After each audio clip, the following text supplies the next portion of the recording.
NED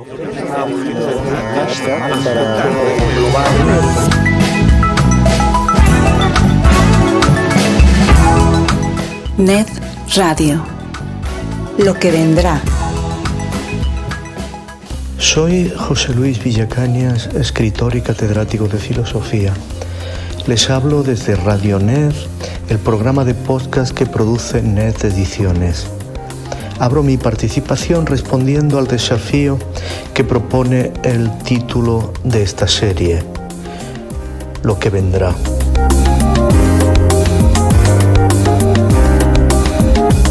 Se trata fundamentalmente de estar en condiciones de generar algún tipo de prognosis que anticipe de algún modo conceptualmente la problemática del mundo futuro. En cierto modo, el libro que ha publicado Editorial NED, del que soy autor, Neoliberalismo como teología política, está íntimamente relacionado con esta pretensión de las ciencias sociales y de las ciencias humanas por generar experiencia de tal modo que al mismo tiempo se pueda producir alguna dimensión de expectativa. Y en realidad lo que hace el libro es ofrecernos una plataforma que podamos mirar al neoliberalismo un poco desde fuera. La pretensión básica de esta estrategia consiste en que el neoliberalismo, como cualquier otro fenómeno histórico, comienza a ser superado cuando se genera una distancia reflexiva, porque en cierto modo esto permite considerarlo como un hecho consumado,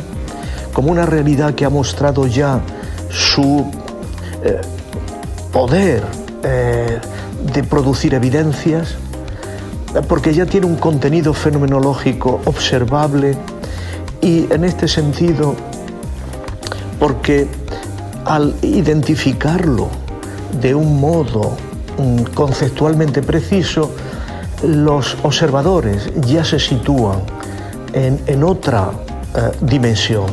ya se sitúan, por decirlo así, fuera del neoliberalismo, como si no quedaran atrapados por él. Y creo que esta actitud es muy importante para no caminar dentro de la propia ola del neoliberalismo como si fuera la única realidad natural en la que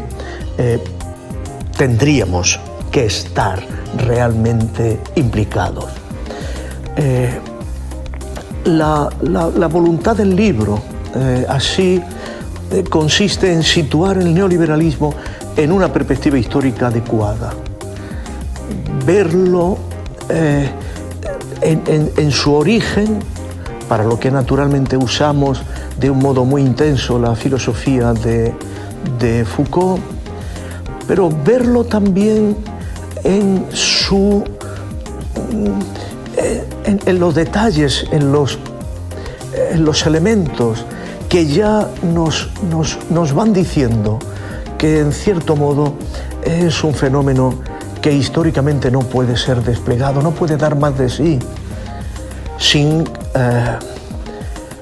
producir un efecto catastrófico sobre nuestra realidad social. Por eso el libro comienza evaluando las reflexiones de Habermas en problemas de legitimidad del capitalismo tardío, porque consideramos que aquel libro efectivamente produjo el primer toque de atención respecto de las dificultades que tenía el capitalismo y la ordenación del mundo occidental que había emergido de la Segunda Guerra Mundial. Y mostraba cómo ese capitalismo y ese estado de bienestar hasta los años 70 mostraba cómo estaba atravesado por contradicciones internas que iban a dificultar dotar la vida de las sociedades occidentales de legitimación adecuada. Y fundamentalmente porque se veía allí la extraordinaria dificultad de mantener a la vez el proceso de la Guerra Fría, el proceso que ya se iniciaba de esquilmar los recursos naturales de la tierra y al mismo tiempo el proceso de tener estímulos motivacionales adecuados para participar en el proceso de un Estado que efectivamente se había burocratizado, se había esclerotizado y no daba una percepción, una sensación adecuada de estar en condiciones de evolucionar. Habermas así fue decisivo para construir una experiencia temporal única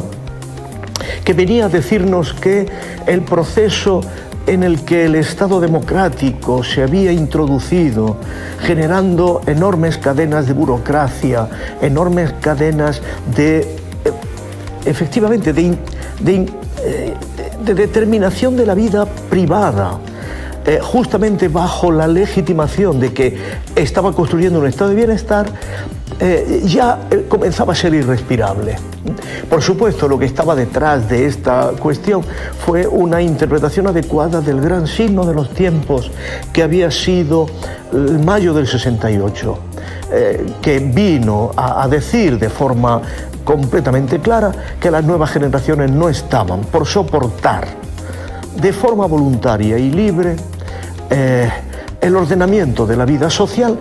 fuera cual fuera el régimen bajo el cual se estaba viviendo, ya fuera el régimen del capitalismo de Estado de las repúblicas socialistas, ya fuera el régimen del capitalismo privado de las repúblicas occidentales. El libro de Habermas, Los problemas de legitimación del capitalismo tardío, en cierto modo vino a ser contestado por el libro de Foucault, El nacimiento de la biopolítica, en el que se venía a decir, efectivamente, el capitalismo ha estado en condiciones de ofrecer una base de motivación para la incorporación de las nuevas generaciones a el Estado neoliberal, en la medida en que el Estado neoliberal es ofrecido como un productor de libertad. Utiliza a los Estados con la finalidad de implementar esas estrategias dentro de cada territorio nacional, que por supuesto intenta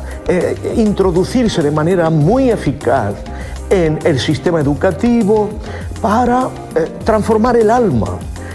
verdaderamente transformar el alma de la ciudadanía y, por supuesto, para generar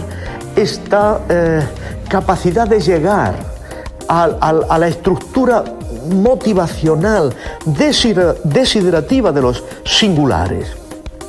Y por lo tanto está en condiciones de proponer, mediante estrategias extraordinariamente intensas de propaganda, de publicidad, pero también y al mismo tiempo de ofertas crediticias, está en condiciones de proponer una subjetivación, una elaboración de sus axiomas teóricos desde el punto de vista de la realidad existencial de los seres humanos, y que por lo tanto, en la medida en que domina el escenario público mediante sistemas de gobernanza y domina igualmente el sistema, los espacios privados de intimidad, de emoción, de deseo, de sentimentalidad, que eran los viejos espacios privados, está en condiciones de producir un poder total. Un poder total que no genera división de poderes, que mantiene los mismos principios en las instancias universales de decisión que en las instancias particulares del alma humana. Esto es lo que me ha permitido llamar una teología política. Gracias por vuestra atención y nos encontramos en las redes sociales de NET Radio, en Facebook y Twitter, donde allí podremos seguir dialogando sobre estos temas. NET Radio. Hashtag para